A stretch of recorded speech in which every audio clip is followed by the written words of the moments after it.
A Santa Casa de Santos conta com pronto-socorros adulto e infantil e ampla assistência 24 horas em diversas especialidades. O hospital também possui a maior rede de operadoras de plano de saúde credenciadas da região para atendimentos de urgência e emergência. Consulte os convênios credenciados. Santa Casa de Santos, o hospital que une história, pioneirismo e modernidade.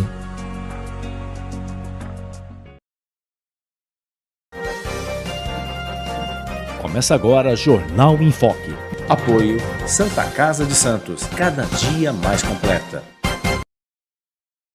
Olá, bom dia. Estamos iniciando mais um Jornal em Foque, nesse primeiro dia útil de fevereiro, iniciando mais um mês dos dias úteis e, é claro, com a sua audiência, com a sua participação. Bom dia para você que nos acompanha ao vivo pelas nossas redes sociais ou boa tarde, se você preferir assistir a nossa reprise às 3 horas da tarde na TV Com Santos ou 5 horas da tarde na Rádio Santos FM 92,5 MHz. Temos uma convidada muito especial hoje, nessa segunda-feira, a deputada Solange Freitas, jornalista Solange Freitas, está de volta aqui para falar aí de uma série de ações que ela tem realizado e, é claro, o início dos trabalhos legislativos na ALESP, na Assembleia Legislativa de São Paulo. Seja bem-vinda, deputada, um prazer tê-la participando novamente conosco. Eu que agradeço o convite, muito obrigada, bom dia para você, bom dia para o pessoal que te acompanha, prazer sempre estar aqui batendo um papo, falando do trabalho, né? Esse mês de janeiro passou, para mim foi muito rápido, tanta coisa aconteceu. Achei que ia ser um mês mais tranquilo, mas foi um mês bastante movimentado. Exatamente. Recesso, entre aspas, né? Recesso só na ALESP, só na né? ALESP. A gente só não tem a obrigação de ir nas sessões, né? Mas o trabalho foi, parece que dobrado esse mês. Exatamente. Aqui o litoral foi notícia em tudo que foi canto aí, começando com o nanovírus, depois calor, chuvas, enfim, muitos assuntos vamos debater sobre esse tema. Mas antes, vamos ver lá na redação o colega jornalista Humberto Chalup. Seja bem-vindo, Humberto. Obrigado pela presença. Olá, Fernando, é um prazer estar aqui novamente. Olá também a nossa deputada Solange Freitas, é um prazer em recebê-la aqui mais uma vez, para que a gente possa conversar e conhecer aí os novos projetos que estão por vir aí nesse novo mandato, que está prometendo ser muito intenso, né? Temos muitos projetos em andamento, propostas estaduais, né, do governo do estado, com a ligação São Paulo, uma nova pista aqui para o sistema enchente de imigrantes, uma luta antiga da região, e a gente vai poder bater esse papo para poder conhecer quais são os projetos que a Solange pretende desenvolver nesse próximo mandato.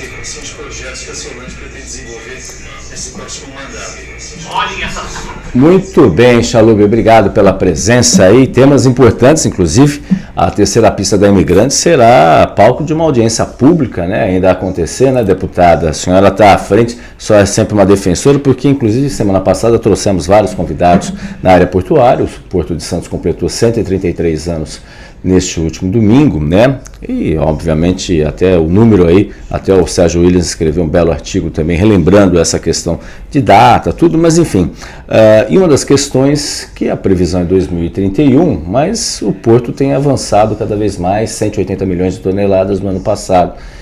Como é que tem já a data da audiência pública aí? A senhora é uma defensora aí dessa questão, que é um problema sério, né? Então, tenha já alguma coisa já prevista, e sua posição aí sobre essa situação aí, que a gente espera que em 2031 saia do papel efetivamente, né? Eu criei a Frente Parlamentar em apoio à terceira pista da Imigrantes, foi até um pedido do setor portuário, porque no entendimento do Porto de Santos, a terceira pista é a principal obra para ajudar nessa movimentação de cargas, né? E as obras complementares também, né? Na chegada da Baixada Santista, né? Uma coisa vai acontecer, mas as outras também vão acontecer juntamente. Aliás, acho que até antes da terceira pista, né? Um segundo viaduto da Lemoa, as perimetrais, tanto do lado de Santos quanto do lado do Guarujá, são obras que estão para acontecer também, são fundamentais para a movimentação. Então, quando eu criei a Frente Parlamentar, foi a pedido deles para acompanhar, fiscalizar e também dar sugestões, né? Nós já fizemos algumas reuniões da Frente Parlamentar, pretendo fazer uma no mês seguinte, né, em março, para a gente avançar no projeto. Não que a gente vá mudar o projeto, né, da Ecovias, que já foi apresentado, inclusive, numa das reuniões da frente, mas também poder dar sugestões, né? Nós que usamos o sistema todos os dias, né, as pessoas que sofrem com os transtornos nas estradas, para darem sugestões também e saberem os detalhes, poderem contribuir e a gente também fiscalizar, né, para que as coisas realmente aconteçam.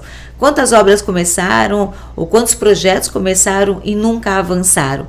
E a gente não quer que isso aconteça com a terceira pista e a gente não vai deixar isso acontecer, que vamos estar de olho em todas as etapas. Até só falando dessas etapas, né? A previsão aí, 2031, da entrega final. Só acha que é um prazo viável? Conversa também com os profissionais da área do porto, né? Ou, enfim, porque você tem licenças ambientais, uma série de questões. É uma obra complexa, indiscutivelmente, né? Qual é a sua avaliação nesse aspecto? O projeto lhe agrada também?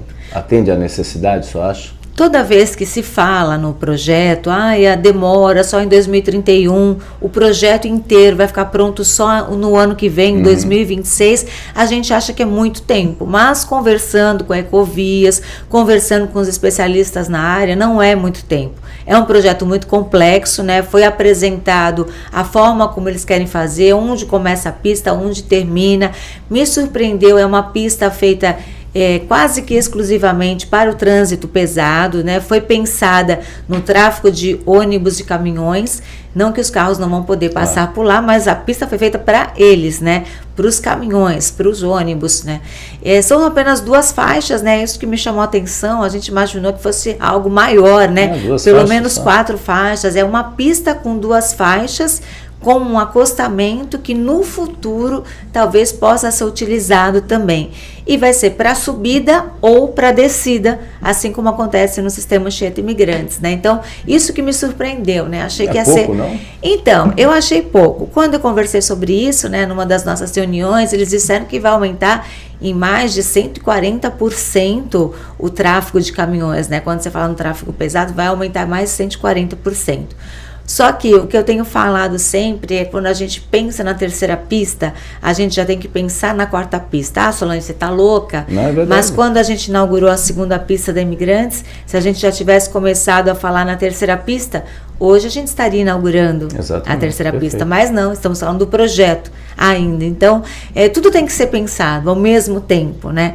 Eu acho que vai ser um tempo, em questões de obra, é um tempo viável, né? Eles explicaram que realmente todas essas etapas precisam ser concluídas e tem o seu tempo para acontecer, mas em questão do Porto de Santos é muito tempo, né? Aí eles estão prevendo aí no ano que vem, nos próximos anos, assim, um trânsito congestionado na Baixada. Por isso, enquanto não acontece a terceira pista, a gente precisa pensar nas obras complementares.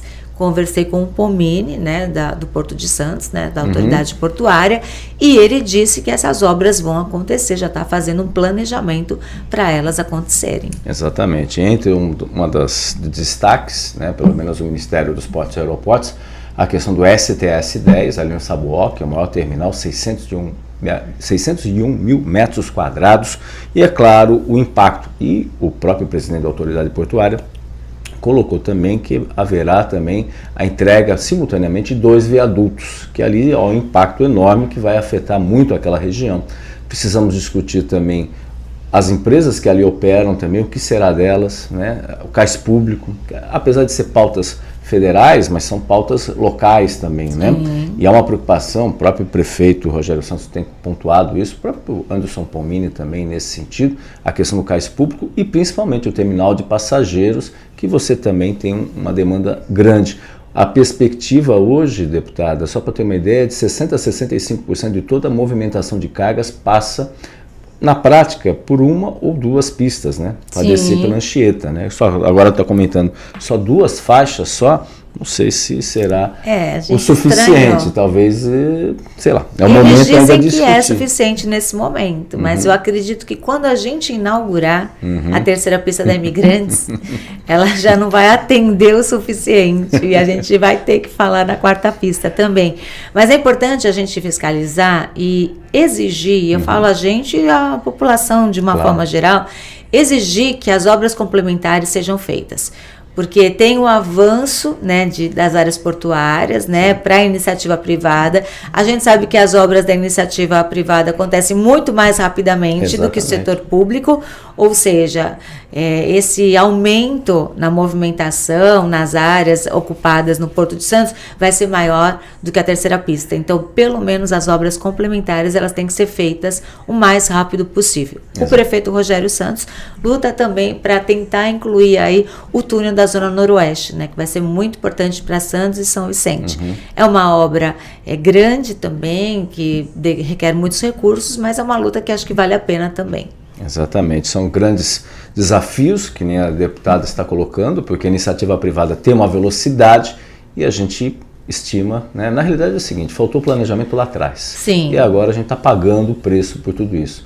Agora a repórter Solange Freitas, né, antes de ser deputada, já várias e várias reportagens de problemas no sistema Anchieta Imigrantes, e agora ela tem esse poder, pelo menos, de discutir melhor esse aspecto, que particularmente demorou muito, a verdade é essa, demorou muito, os números são muito claros, qualquer planejamento tem que ser feito. O Brasil, infelizmente, fala-se muito de planejamento, mas na prática, e o exemplo é isso, a deputada já está colocando, vai ser necessário depois uma quarta pista, porque a demanda é crescente, né, nesse aspecto. Até o mais otimista, né, o próprio presidente da autoridade portuária calcula que daqui a 10, 15, 20 anos, hoje que é em torno de 25, 30% a movimentação de cargas pelas ferrovias, vai chegar a 36, 38%, porque não é todo tipo de carga que pode ser movimentada pelas ferrovias, os contêineres, por exemplo, né? Então, enfim, é um desafio muito grande aí, vamos esperar aí que já se faça já pensando já para o futuro. Deputada, vamos ver agora o colega jornalista Humberto Chalub, mais perguntas para a nossa convidada. Chalub, por favor. Nessa questão do transporte, especialmente de passageiros, né, que também é uma demanda grande das pessoas que saem da Baixada para cumprir uma rotina em São Paulo. E se falou muito uma época da retomada da linha férrea, que acabava ali no Valongo, né? Nós tivemos aqui numa época o funcionamento dessa linha, não só para lá, como também para o litoral sul, né, ali é Santos Jundiaí. E esse atual governador Tarcísio de Freitas, ele várias vezes se manifestou favorável a esse tipo de transporte e inclusive chegou a sugerir que uma das etapas de construção dessa linha ligando aqui a Santos seria feita no futuro. Mas a gente vê que poderia estar integrado junto com essa proposta de construção da terceira pista também, em se pensar num modal de passageiros que pudesse aliviar esse tráfego também de carros e de ônibus, de fretados que costumam frequentar o sistema Anchieta Imigrantes diariamente. A deputada pode dar uma posição em relação a essa questão?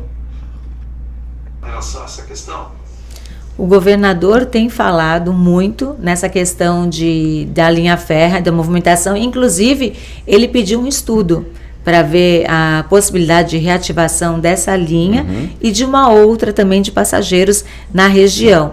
Mas a gente sabe que é mais uma grande obra. Ele pediu um estudo, né? Ainda está sendo feito, né, para fazer essa avaliação, mas a gente sabe que são muitas obras que dependem de muitos recursos. Então a gente sabe que não vai acontecer tudo ao mesmo tempo. Então tem que ver o que é prioridade. Ele pediu para fazer, pediu, mas a gente sabe que é uma coisa que não é para agora, é mais para frente. Mas ele pensa nisso, está pensando no futuro também e quer incentivar o transporte por ferrovias. Exatamente. Falando em transporte, mobilidade também, deputada, temos a questão do VLT. O VLT está implantado, aqui a segunda fase, mas ainda estamos precisando de testes, ainda não tem uma data específica. Como eu falei, o prefeito na semana passada falou que está conversando com a MTU para tentar ver uma data, né, que as pessoas ficam na expectativa também. E depois, obviamente, seguir o rumo para São Vicente. E o próprio prefeito Alberto Mourão também já gostaria muito, já enfatizou isso, de nessa oportunidade da terceira ligação, terceira fase, ter já um ramal, um pequeno ramal, ligando já ao terminal de Bastos, se não me engano, ali em Praia Grande. Como é que estão as tratativas, né? Só deve ter já falado com os prefeitos, com o ex-deputado Mourão, prefeito de Praia Grande também. Só acho que isso é viável também, porque já que vai fazer, é que negócio, já que vai fazer, já faz pensando para o futuro, né? Porque Praia Grande em breve será a cidade mais populosa da Baixada Santista, né? Então, dentro desse contexto aí, como é que estão as tratativas? A senhora também tem empenhada também nessa questão do VLT? Eu já conversei também com o secretário de Parcerias e Investimentos do Estado, né, da ampliação do VLT para outras cidades.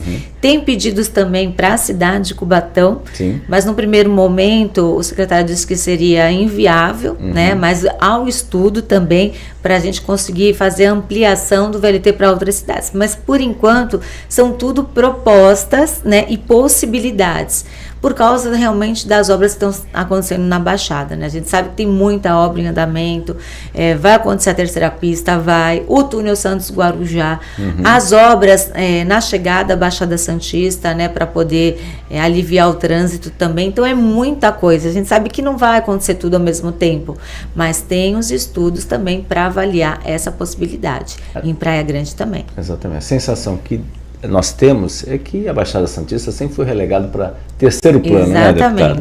E agora, né, tenta-se fazer tudo ao mesmo tempo num período curto, né? Mas a verdade é essa, sempre foi relegada, né? Nós temos uma participação de 4% da população dos eleitores. Em termos econômicos, infelizmente, perdemos muito, 2,8%, não chega a 3% no PIB paulista, e a gente foi sempre visto, lá é o litoral. Teve até governador aí que falava, vocês são ricos lá na Baixada, lá não há necessidade de investimento. Tivemos um governador que pensava dessa maneira. Enfim, é um grande desafio. Agradecer o Biraci Araújo Souza, mandando um abraço, o Alexandro também, o Alax Miranda, o Cláudio Renato Freitas, a Isabela, a Jéssica Barrela, o Jackson Nunes também, a nossa voz no estado de São Paulo. O WS questiona essa questão da pista para descer caminhão, tem que ser trem, né? A gente até comentou aqui também, que tem a questão técnica também, não é tão simples assim. Fabiano Muniz, o Cassiano Oliveira, enfim, muita gente participando aqui conosco, deputada. A gente vai para um rápido intervalo comercial e voltaremos no segundo bloco aqui do Jornal em Foque, deputada. Estamos apresentando o Jornal em Foque.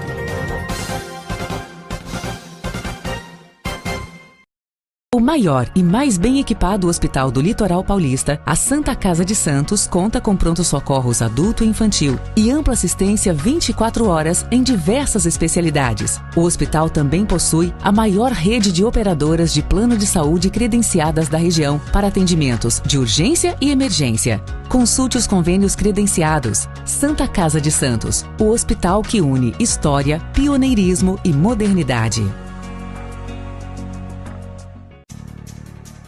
Com mais de 25 anos de tradição, o Grupo Enfoque Comunicação é referência em pesquisas, especialmente eleitorais, na Baixada Santista. Os resultados obtidos após a abertura das urnas servem de referência para campanhas e análises da opinião do público junto aos governantes. E a Enfoque também realiza consultas para empresas, escolas e outros segmentos privados. Consulte a Enfoque Comunicação para fazer a sua pesquisa. Os resultados irão te surpreender. Ligue 13-3326-0509 ou 3326-0639. Enfoque Comunicação. Tradição e credibilidade em pesquisas há mais de 25 anos.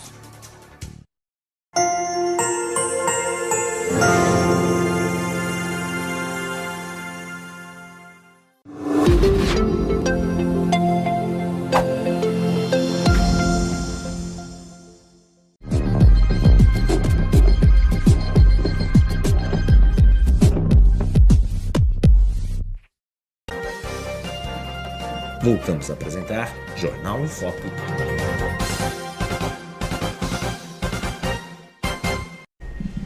Olá, estamos de volta no segundo bloco do Jornal em Foque desta segunda-feira, iniciando o primeiro dia útil aí de fevereiro. Passa muito rápido, aí já estamos em fevereiro, volta às aulas, movimento mais intenso nos trânsitos, nas ruas das cidades, né? As chuvas chegando aí, a senhora Peruíbe, tivemos um problema seríssimo, só teve participando já também com o prefeito, né?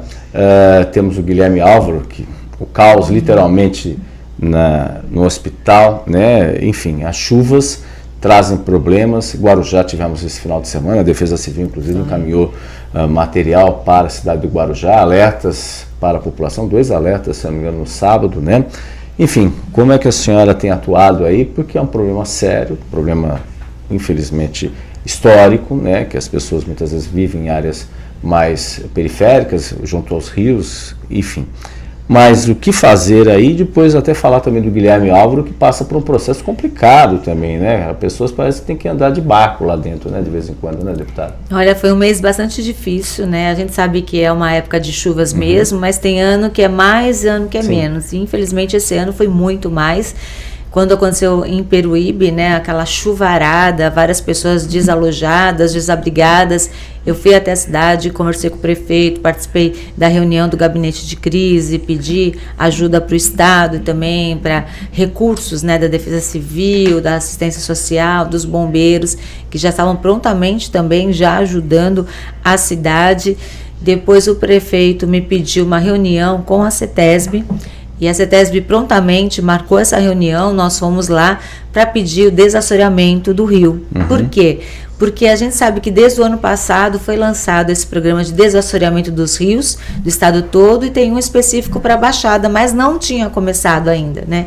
Então, quando teve esse problema em Peruíbe, nós fomos até a CETESB e pedimos para acelerar esse processo. Eles atenderam o nosso pedido. Na mesma semana, a obra começou, né? Vai levar alguns meses para desassorear a primeira parte do Rio Preto, mas depois continua nas outras etapas. Isso vai ajudar a diminuir os alagamentos, né? Não vai resolver o problema, mas vai ajudar e muito. Paralelamente a isso, também nós pedimos o início das obras também em outras cidades, e o que foi explicado para a gente é que já está em conversa com São Vicente, Mongaguá e Itanhaém para desassorear também os rios dessas cidades, né? Então a gente tem que ficar atento a isso, cobrando também para agilizar o início desse serviço. E aí Guarujá também, o que aconteceu nesse fim de semana, regiões que já tinham sofrido muito com a barreira de João Guarda, sofrendo novamente. Os moradores do Morro do Macaco Molhado, que até hoje, quando sofreram com as chuvas, com a tragédia que aconteceu em março de 2020, eles ainda estão vivendo de auxílio aluguel, ainda não tem uma perspectiva para eles. Estou cobrando muito a CDHU para ver se consegue algo nesse sentido, porque não tem nada lá para eles. Eu vou estar nos próximos dias também em Brasília, vou ver se eu consigo ajuda também nesse sentido. E o Hospital Guilherme Álvaro, né, a gente recebe muitos pedidos, né? Tem moradores de São Vicente, do Catarina, que estão dizendo que estão ilhados até hoje, né? Até vou tentar dar uma olhada lá hoje na situação, como é que tá. Mas no Hospital Guilherme Álvaro, temos imagens, eu recebi, inclusive. Esse foi o vídeo que eu postei ontem, e durante essa semana eu também fui no Hospital Guilherme Álvaro, porque encheu de água lá, olha como ficou, né? O caminho dentro do hospital, do refeitório, entrou água, né? Sim, é que tem lá tem muitas árvores centenárias, né? Sim. Então tem muitos problemas lá. E entrou água na UTI neonatal, como vocês estão vendo aí, essas imagens, né? E aí eu fui até lá, conversei com a diretoria, conversei com o secretário de saúde do estado, Eleusis Paiva. A diretoria disse que as obras emergenciais estavam sendo feitas, né, problema de calhas no telhado, só que no dia seguinte, né, o pessoal me mandou os vídeos, né, entrou água também e desabou parte do teto da sala administrativa do banco de leite do Hospital Guilherme Álvaro. Está com muitos problemas lá. Eu conversei com o secretário. Existem críticas, então, né? Mas não pode, isso Exatamente. não pode acontecer, até porque o governador tem uma política de que é muito melhor, em vez de abrir novos hospitais, né, porque o custo disso é muito grande, é você aumentar as vagas dos hospitais já existentes. E não dá para deixar o Guilherme Álvaro do jeito que está, parece que está sendo sucateado, né? Um hospital daquele tamanho, tem problemas? Tem com as árvores centenárias? Tem, mas tem que fazer uma obra de drenagem, tem que fazer uma obra no telhado, e a manutenção dentro em algumas salas. Tem que melhorar o serviço e não tirar os serviços de lá como querem fazer. Eu tenho conversado muito com o secretário de saúde do estado, né? Nesse fim de semana, inclusive, ele falou: Solange, por que você está tão ácida? Eu falei: não estou ácida, não. Eu quero que as coisas sejam resolvidas. Ele ainda me brincou comigo: por que você está tão ácida? Nesse início do ano, eu falei: não, essa acidez é para ajudar a população e os funcionários, né? Vivendo, trabalhando no dia a dia naquelas condições, né? Estou lutando, não quero deixar acabar, vou para cima e vamos ver que a gente consegue ajudar. Ele falou que aí eu pedi recursos para a obra grande, né? Aí, realmente, olha lá, é o teto da sala administrativa do Banco de Leite. Esses problemas, então, não se machucou, nenhum dos casos se machucou, mas a gente vai esperar acontecer uma tragédia? Não dá. Aconteceu um, depois aconteceu o outro, não pode deixar acontecer, né? Então, eles falaram que essa manutenção preventiva está sendo feita, preventiva não, né? Porque agora já foi. Essa manutenção está sendo feita. E eu pedi também recursos para fazer uma grande obra lá, que ele já tem um projeto, segundo a direção do Hospital Guilherme Álvaro, de drenagem que precisa ali. Vamos ver se isso vai acontecer mesmo. E até com a mudança, né, dentro da proposta, que foi aprovada pela Alesp, inclusive com a senhora, desse remanejamento de recursos aí, que eram da área de educação para saúde, voltou para 25%, né, que só o Estado de São Paulo que era 30%. Sim. Então, de certa forma, recursos agora foram remanejados. Então está aí uma boa oportunidade também, né, para poder investir no Guilherme Álvaro, que a gente ouve muitos funcionários, profissionais que temem aí esse esvaziamento, há uma preocupação muito grande.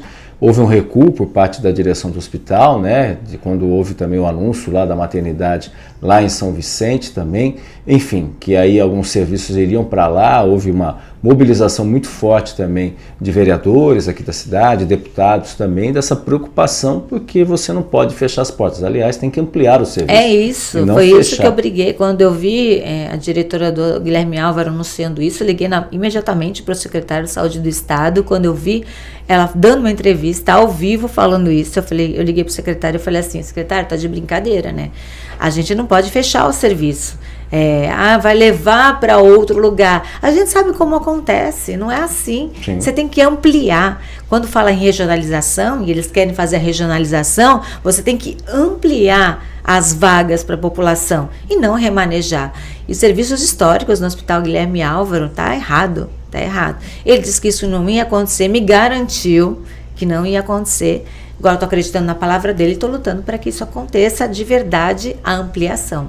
Exatamente, te torce muito por isso, estaremos atentos e de olho aí, porque realmente o Guilherme Álvaro é uma referência não só regional, mas também ultrapassando barreiras. Tem muita gente que vem do Vale do Ribeira, de madrugada, né? Inclusive, infelizmente, aquela tragédia que cometeu ali alguns pacientes, que muitos viriam para cá, né, naquela van, né, e infelizmente aconteceu uma vítima, pelo menos uma vítima fatal. E além do litoral norte, muita gente vem, então é um hospital referência nesse sentido. Vamos lá para a redação. Chalub, mais perguntas para a nossa convidada, por favor. Aliás, se há uma crítica que tem que se fazer esse atual governo também, ele está repetindo os mesmos erros que os governos passados, né? De abandonar os próprios que são de responsabilidade do Estado. A gente tem o modelo de pesca fechado também, lá já entrando em ruínas. As obras nunca acabam. A obra do Palácio da Polícia, acho que vai completar também, está concorrendo com essa obra do Guilherme Álvaro. A gente não sabe por que demanda tanto tempo para se realizar determinadas obras e determinadas manutenções. As escalas estaduais também não estão apresentando boa qualidade. Eu não sei se esse modelo atual de administrativo, né, de responsabilizar o Estado por algumas coisas, o município por outras, a federação por outras, a gente sabe que, na verdade, dentro da cidade é que realmente a coisa pega e deveria ser resolvida. Acho que os municípios, a região, deveria ter, acho que, mais autonomia para poder realizar algumas situações. Então, acho que talvez um novo modelo que se pensa, talvez aproveitando o Tarcísio, que ele é inovador em algumas ações, pudesse reverter esse estado de coisas. E nessa situação a gente tem a habitação, que eu acho que a deputada Solange colocou essa preocupação que a gente tem a cada verão das tragédias que já ocorreram na Baixada Santista. Eu acho que nesse sentido também entra a questão da habitação, de a gente buscar um modelo realmente que possa ser conveniente. E dentro desses projetos, a gente está tendo agora a questão do Parque Palafita, que é um projeto que pretende ser inovador e servir de base para se expandir para outras regiões. Eu quero saber da deputada se pensa também de aplicar esse projeto também em São Vicente, que talvez seja um dos municípios mais carentes nesse sentido.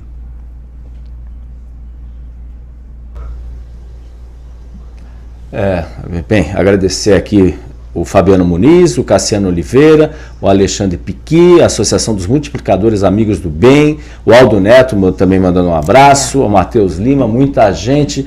Deputada, por favor, perguntas do Chalub aí, relevantes aí em relação ao momento atual. É a questão do modelo, né, o que a gente pode fazer, porque assim, os problemas acontecem dentro da cidade, né, como ele falou. Então, independentemente se é município, se é estado, se é governo federal, você tem que lutar para que as coisas aconteçam.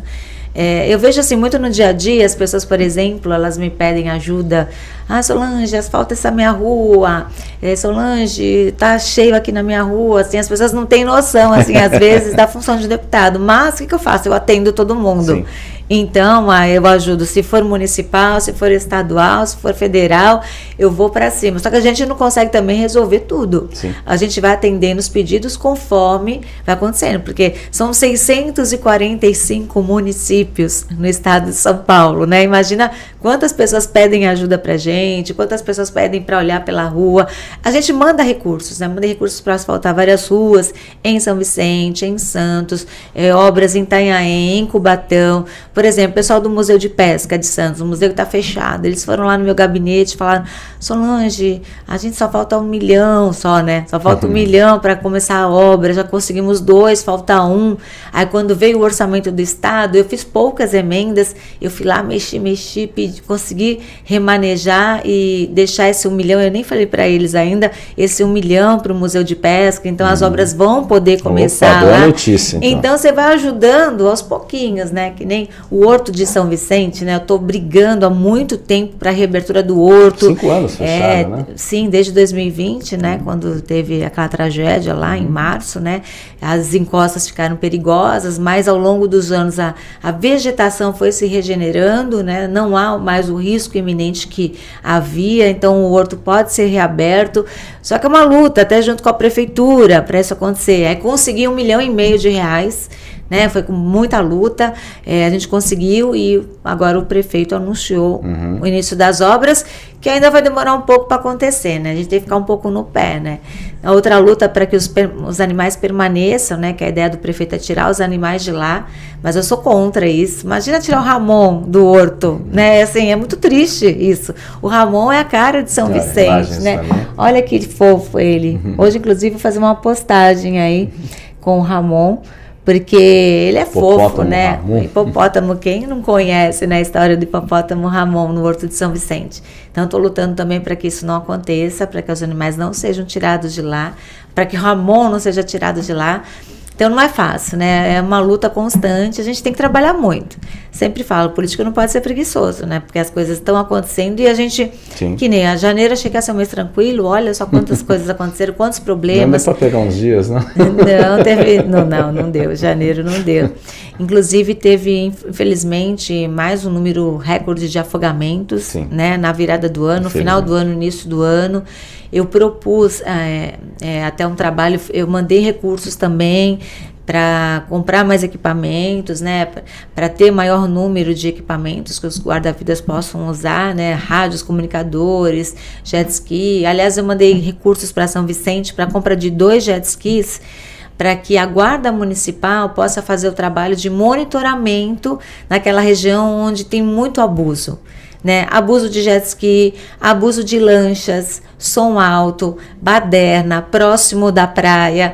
E a Marinha não estava dando conta desse trabalho. Então, eu conversei com um comando, né, da Guarda Municipal em São Vicente. Estou mandando recursos para a compra de 2 jet skis para os guardas municipais poderem fazer essa fiscalização ali naquela região, Praia dos Milionários, aqui naquela região onde tem os abusos. Então a gente vai contribuindo, né? Se todo mundo contribuir um pouquinho, cada um na sua função, a gente vai melhorando as coisas. Não vai resolver tudo, mas a gente vai melhorando. O importante é a gente estar unido nessas causas aí, conseguir fazer com que as coisas aconteçam. Exatamente. E lentamente, não é? Às vezes não é tão rápido como a gente gostaria, né? A velocidade que a gente gostaria que fosse já resolvido amanhã, mas a gente sabe que não é tão simples assim, tem uma série de trâmites que tem que ser, trâmites legais, burocráticos, que tem que ser colocados. E uma das lutas é a sauna móvel, que agora parece que melhorou um pouco, né? São 100 ônibus, mas só está em cima ainda de aumentar aí o número de veículos que não contam, obviamente, com ar-condicionado, né? A gente tem tido até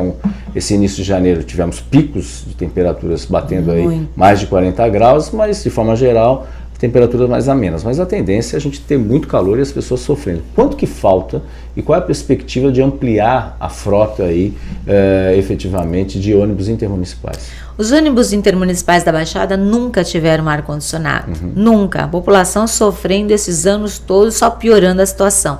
Desde que eu iniciei meu mandato, comecei uma luta, né, para ter o ar-condicionado. Foi uma luta praticamente sozinha, não tive ajuda de outras autoridades. Aí fui pedir ajuda para a população.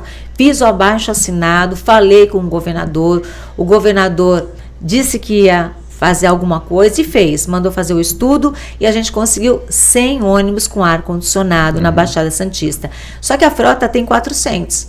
Mas conseguir 100 foi um grande avanço, não estava no orçamento a compra de ônibus com ar-condicionado. Mesmo assim, o governador foi lá, peitou, comprou os 100 ônibus com ar-condicionado, só que a luta continua, né? Porque são 100 ônibus, são 100 ônibus, milhares de pessoas estão desde novembro conseguindo usar ônibus com ar-condicionado, melhorando a condição de vida dela por trabalho, para a escola, para a faculdade, mas a gente quer tudo, né? Porque hoje em dia ar-condicionado não é luxo, é uma obrigação.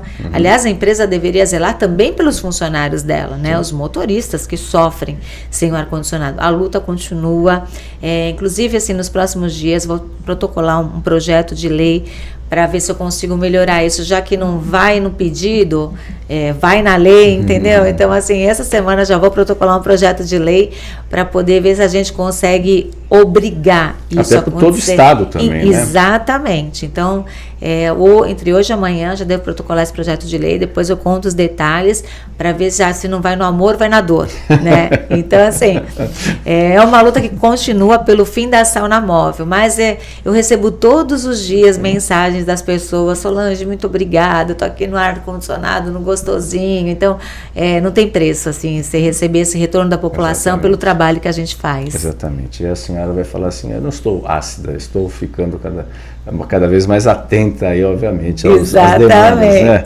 Enfim, deputado, a gente vai para o rápido intervalo comercial e voltaremos para o último bloco aqui do Jornal em Foque. Estamos apresentando o Jornal em Foque.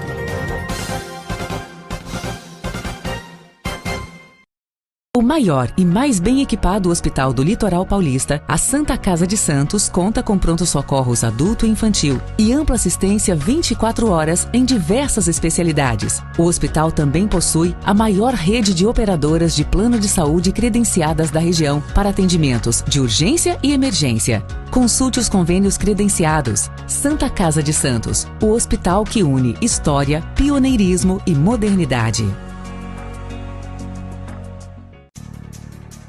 Com mais de 25 anos de tradição, o Grupo Enfoque Comunicação é referência em pesquisas, especialmente eleitorais, na Baixada Santista. Os resultados obtidos após a abertura das urnas servem de referência para campanhas e análises da opinião do público junto aos governantes. E a Enfoque também realiza consultas para empresas, escolas e outros segmentos privados. Consulte a Enfoque Comunicação para fazer a sua pesquisa. Os resultados irão te surpreender. Ligue 13 3326 0509 ou 3326 0639. Enfoque Comunicação. Tradição e credibilidade em pesquisas há mais de 25 anos.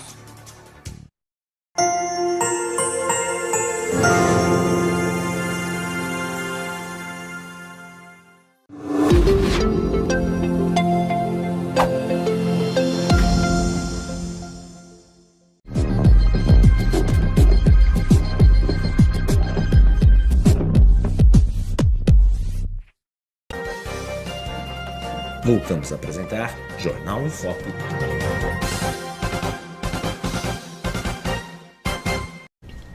Olá, estamos de volta no último bloco do Jornal em Foque desta segunda-feira com a deputada estadual Solange Freitas. Passa muito rápido, viu, deputada? A conversa é boa, passa muito rápido. E, obviamente, o início dos trabalhos legislativos lá na Lesp, né? Começa hoje, mas efetivamente amanhã, né? Qual é a sua perspectiva nesse sentido? Também a passarela na Vila Margarida também entregue também, que já está disponível para as pessoas usarem, segurança para as pessoas. Enfim, qual é a expectativa neste ano aí dos trabalhos legislativos, o que está previsto aí, novidades também nesse sentido? A Lesp está completando 190 anos, né? Então vamos ter vários eventos, né, de comemoração da Lesp. Os trabalhos voltam hoje, né? Acabou o recesso, voltam hoje, mas efetivamente amanhã, né? A gente tem sessão todos os dias na Lesp, mas terça e quarta, que são os dias que tem votação de projetos, né? Aqueles que a gente tem que estar lá mesmo. Nos dias onde não tem essa obrigatoriedade, eu prefiro ficar na Baixada quando dá, ou então em São Paulo com os secretários, reivindicando melhorias para a população. Tem as reuniões das comissões, Sim. das frentes parlamentares. Então tem muito trabalho, né? Então a gente não fica só lá na sessão, né? A gente tem muito trabalho envolvido. O deputado não é só na hora da sessão, pelo contrário, ficar lá na Lesp para não ter obrigatoriedade de fazer nada, ou na sessão só para ficar lá plantado sem fazer nada, não justifica, né? Então eu prefiro estar nos lugares, né, quando não tem votação de projeto, e tem que ficar estudando os projetos também, né, porque o governador manda. Eu não sou de votar sem saber o que eu estou votando, né? Então, esse ano teremos já algum projeto já polêmico aí, como foi da Sabesp, como foi também polêmico nesse sentido tão grande, ainda não, mas vai aparecer. Vai rapidinho aparece, porque é muita polêmica. O ano passado foi muita polêmica também, né? A gente satisfeita com a nova Sabesp? Então, assim, as pessoas falam assim, privatizou, ficou ruim. Mas o que está acontecendo agora já era previsto pela falta de investimento que tinha. O governador, inclusive, ganhou um prêmio em Nova York, né, essa semana, por causa do projeto de privatização dele, né. Eu torço muito para que o que o governador falou para a gente, pelo que o projeto de lei diz, que a gente aprovou na Lesp, que realmente aconteça. Eu estou, nos próximos dias, criando uma frente parlamentar de fiscalização e acompanhamento da Sabesp. Devo protocolar hoje isso, porque é importante que a gente tenha esse acompanhamento, que as pessoas saibam como está esse processo pós-privatização, né? E até porque a gente tem uma obrigatoriedade de fiscalizar. A gente votou a favor da privatização por vários motivos, né? Eu fiquei com muitas dúvidas, fiz várias reuniões, fiz 9 emendas ao projeto de lei, 2 foram aprovadas, conversei muito com o governador, com a secretária Natália Rezende, fiz reuniões com os funcionários para entender esse processo, e quando eu votei, mesmo ainda tendo dúvidas, depois conversei com o governador, eu votei acreditando que vai dar certo, mas a gente tem que acompanhar também. Exatamente. Ela privatizou agora, né? Então, o que está acontecendo hoje é a falta dos investimentos, dos recursos, das gestões erradas, da falta desse olhar para a Baixada, principalmente, que a gente até falou, né? Não tinha esse olhar para a Baixada, que agora está tendo. Então, tem muita gente hoje na Baixada, nos cargos, nos mandatos, na sociedade civil de uma forma geral, que está lutando para melhorar. E a gente consegue várias melhorias. Da passarela que você citou, a passarela da Imigrantes, na Vila Margarida, em São Vicente, era horrorosa, totalmente destruída. Eles iam lá, faziam os remendos e destruía logo em seguida. Foi uma reivindicação de muita gente. Eu também lutei muito para que fosse uma outra passarela, e agora já está prontinha uma nova de concreto. Eu fui até lá esses dias, né? Postei nas minhas redes sociais ontem, anteontem, um vídeo da passarela. Eu estou muito feliz. Estava chovendo, eu falei, mas eu vou lá. Eu liguei para a Ecovias falou, a gente ainda está fazendo umas obrinhas, mas ela já está aberta para as pessoas. Eu falei, eu tenho que ir lá ver. Olha só que vitória, agora as pessoas passando por uma passarela de concreto, não tendo risco. Olha como era ali embaixo as imagens, uma coisa absurda. E dava medo mesmo. Eu falei, quando eu andei lá nessas condições, dava medo de andar ali, porque parecia que ia cair, desabar, né, de ferro, assim, todo destruído, corroído. Parecia que destruía. Agora a população tem a passarela pronta para ser usada, já pode passar por ela, apesar de que ainda tem algumas obrinhas. Só que a população tem que usar a passarela, né? Segurança. E não se arriscar no trânsito. É muito importante isso. Agora a reclamação era que estava muito complicado, e estava mesmo, dava medo. Agora não dá mais, dá para usar. Exatamente, parabéns aí pela iniciativa. O vereador Marcos Caseiro está mandando um abraço para a senhora, né? Ele está assistindo a senhora, que só fez uma visita com a diretora do Guilherme Álvaro, e ele convida, caso só possa, uma visita. Ele estará de plantão na quarta-feira à noite, né? E ele fala que não foi terceirizado, está no completo abandono lá no Hospital Guilherme Álvaro. Vereador Marcos Caseiro, obrigado pela sua presença. Vamos fazer outra visita, sim, junto com o vereador. Não sei se essa quarta eu consigo ter lá na minha agenda, sim, mas claro, eu marco com ele depois para a gente fazer uma nova visita. Muito bem, aqui é audiência aqui qualificada aqui. Vamos lá para a redação. Chalub, mais uma pergunta para a nossa convidada. Eu queria aproveitar a deputada Solange e saber dela o que ela pretende realmente agora colocar como projeto principal. Ela apresentou ano passado o projeto das escolas cívicos, né, que é muito interessante de levar esse tipo de projeto para a educação. E eu gostaria de saber dela quais são as metas que ela tem para esse novo mandato e se ela pretende, daqui a o ano que vem, né, já estamos falando de eleição, a coisa já está fervendo, se ela pretende concorrer para a renovação do seu mandato ou ela quer voos maiores, né, pretendendo uma Câmara Federal, se ela pensa nisso.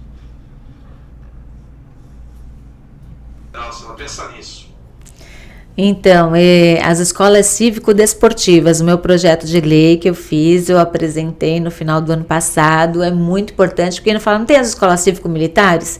Por que não fazer umas escolas cívico-desportivas? Que eu acho que ajuda muito mais, porque são escolas que vão ser exemplos da questão do esporte, né? Você vai envolver todo mundo, sim, em várias modalidades esportivas. Estou na luta por esse projeto também. Tem outros muito importantes, tem esse que eu te falei, que eu vou apresentar, provavelmente amanhã ou quarta-feira, em relação a, vamos ver, não, do ar-condicionado, vamos ver se a gente consegue a exigência na lei para que os ônibus no estado inteiro tenham ar-condicionado, né? Então, devo protocolar esses dias. Tem da obrigatoriedade da água ser distribuída em grandes eventos, né? Porque a gente viu que já teve até morte por causa da falta de água potável, água mineral para as pessoas em grandes eventos. Tem muitos projetos importantes, né, que estão tramitando. Só que a gente sabe que um deputado consegue no máximo um projeto por ano para ir para votação. É uma regra, digamos assim, que tem, né? Não deveria ser assim, mas infelizmente é assim. Estou brigando, lutando para ver se a gente consegue pelo menos 2 por ano. O que eu faço? Eu faço projeto de lei, depois eu vou lutar junto ao governo do estado para ver se eles compram a minha ideia e se coloque, né, sem precisar passar pela Lesp, coloque em implantação esses projetos. Mas tem muita coisa bacana e eu venho para a reeleição. Não quero ir para a Câmara. Esses boatos que coloca como deputada federal estão fora de cogitação. É fora de cogitação. Nunca cogitei isso. Porque eu acredito... Sabe, existem, mas eu nunca nem cogitei. É só a pessoa que está querendo especular ou quer que eu faça isso, mas não vou fazer. Por quê? Eu prefiro ficar mais perto da população, né? Eu gosto daquele espírito de jornalista que eu tenho, de estar junto com as pessoas. Pô, aconteceu o problema, eu comecei a receber aqueles vídeos do Guilherme Álvaro, eu estava indo para um lugar, eu falei, não, vamos dar uma passada rapidinho no Guilherme Álvaro, nem marquei, fui lá, passei, pedi para falar com a diretoria, fiz uma vistoria lá, olhei algumas coisas, já pedi para o secretário providências, então é assim que eu faço. Da passarela, Solange, a passarela está quase pronta, deixa eu lá ver como é que tá. Pô, eu vi lá e vi que tá, poxa, as pessoas já estão usando. Então, escolas estaduais, tem algumas que eu ainda nem publiquei, mas assim, eu estou visitando várias escolas estaduais que precisam de reformas, eu faço os vídeos, porque a gente tem que mostrar o nosso trabalho também, senão as pessoas não vão saber o que a Solange está fazendo. Sim. Uso minhas redes sociais para as pessoas saberem o que eu estou fazendo e para cobrar também o Estado, que eu já mando esses vídeos também, pedindo providências, né, ou nas reuniões que eu marco. Inclusive com ar-condicionado, né, também, que é outro problema, né? Muitas exatamente. vezes, o Obras Filhos, os alunos tiveram que se mobilizar, tiveram que fazer uma grande manifestação, né, que chamaram, aliás, foi um excesso de viaturas da Polícia Militar ali, mais de 12 viaturas ali, por causa de estudantes, enfim. E aí, no dia seguinte, os aparelhos estavam lá, faltavam serem instalados. E aí, no dia seguinte começaram a instalação. Não, e às vezes tem escolas que eu já fui visitar, que tem os aparelhos, mas furtaram a fiação, e aí estamos lá brigando com a FDE, brigando é modo de dizer, claro, com a FDE, com a Secretaria de Educação do Estado, para poder fazer essa melhoria e poder instalar o ar-condicionado.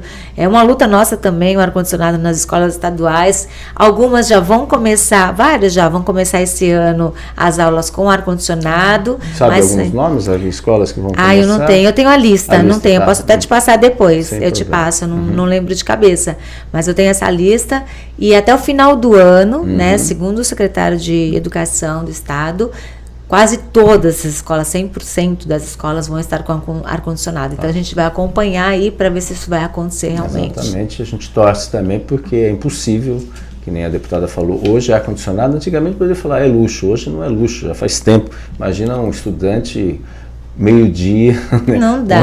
11h da manhã, o sol a pino, né? Com o ventilador, quando funciona o ventilador antigo, muitas vezes, enfim, não dá, é impossível, além, obviamente, de todos os educadores nesse aspecto.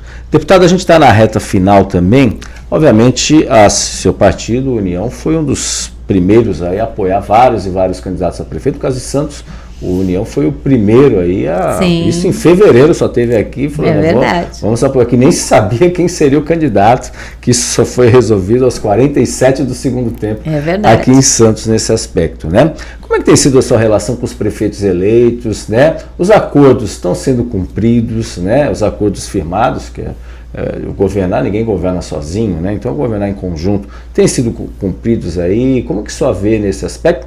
E eu gostaria de saber também se agora a gente consegue uma aproximação maior do Condesb, né? Que a gente também tem sido alvo de muitas críticas, que a gente tem sido assim, a gente parece que foi totalmente esvaziada, Sim. né? E inclusive a mobilização dos próprios deputados estaduais, né? Criaram essa frente também para poder trabalhar em conjunto. Como é que estão essas discussões também, que no início falaram, mas aí a gente não sabe se está dando continuidade em âmbito metropolitano. Os 5 deputados aí estão unidos aí nesse aspecto. Algumas cidades nós estamos ainda em conversas, né, tratativas de que forma que a gente pode contribuir para ajudar no andamento do governo também, né? Porque assim, eu vou muito para cima, eu cobro, né? As melhorias, a população me pede muita ajuda, às vezes a função é de vereador, mas eu ajudo também, contribuo também, cobrando secretários, cobrando prefeitos, ou então pelo menos passando demandas. Nessa semana teve uma demanda em Santos, aí eu falei diretamente com o prefeito, porque era um problema que não estava sendo resolvido, e falou, Solange, estou indo para cima para resolver, até vou perguntar para ele se ele conseguiu resolver, porque é um problema mais... Político? Não, é um problema muito restrito que a pessoa não queria que eu nem divulgasse isso, claro. entendeu? Mas assim, por vários motivos, né, muito restrito, aí pode saber quem foi que divulgou. Então, já pedi para ajudar.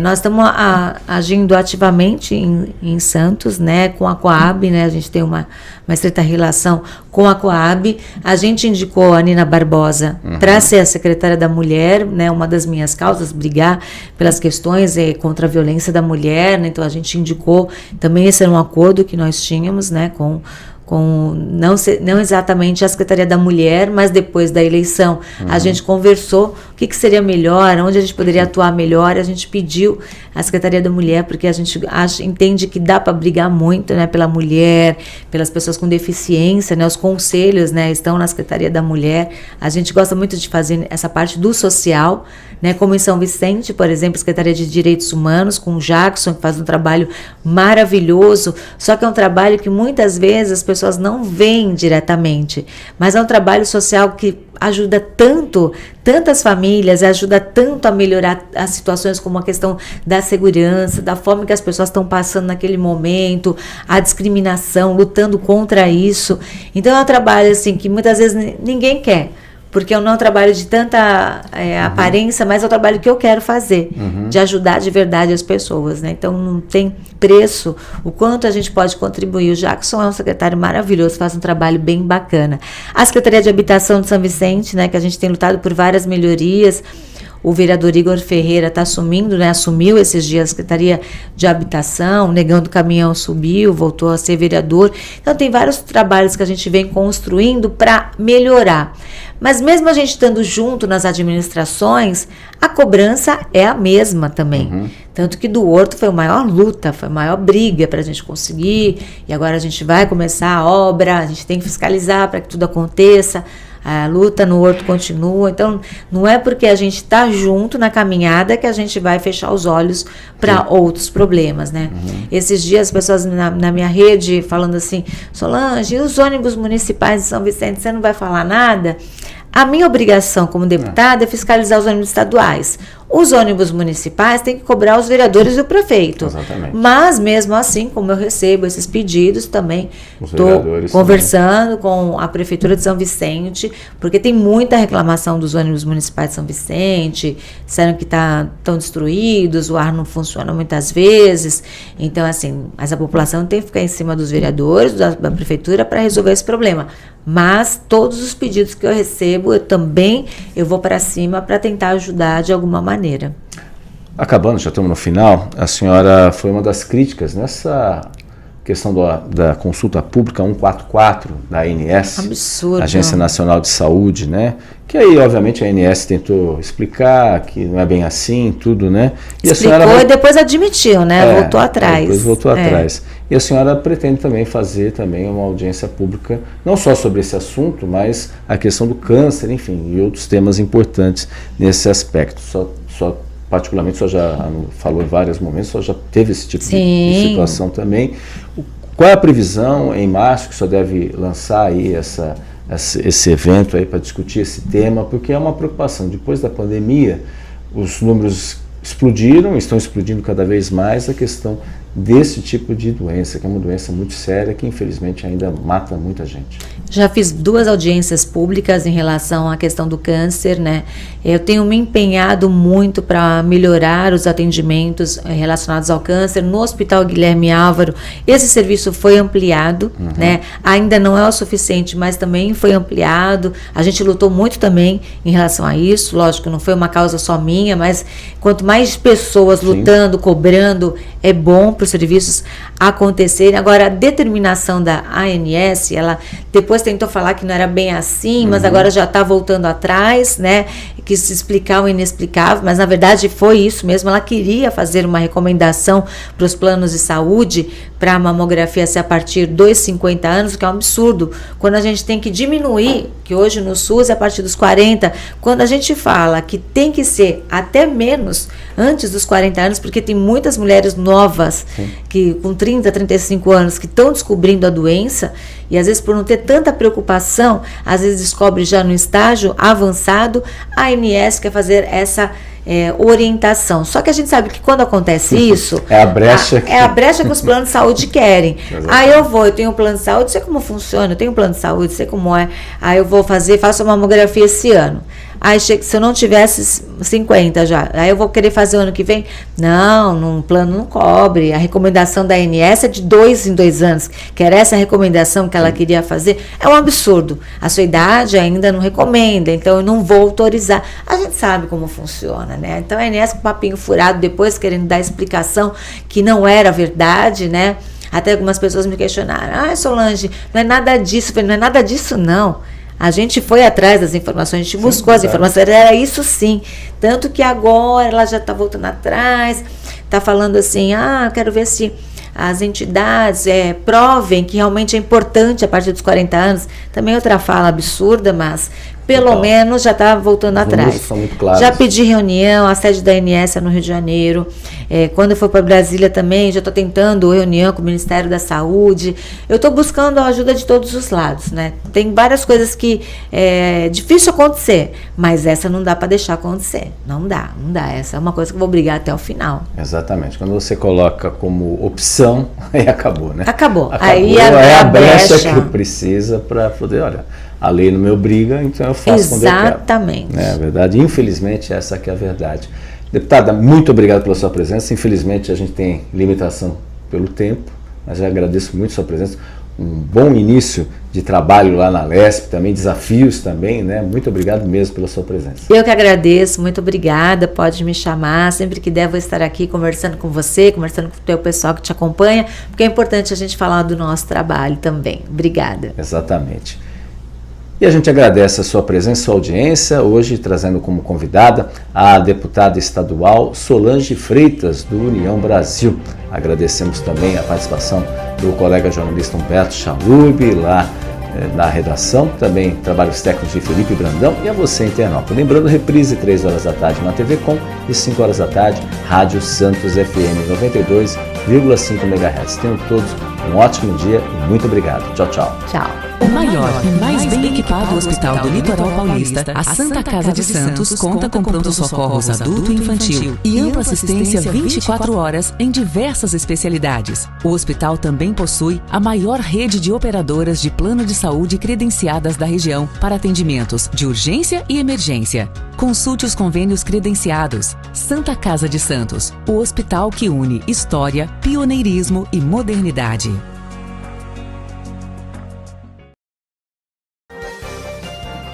Você conferiu Jornal em Foque. Apoio Santa Casa de Santos, cada dia mais completa.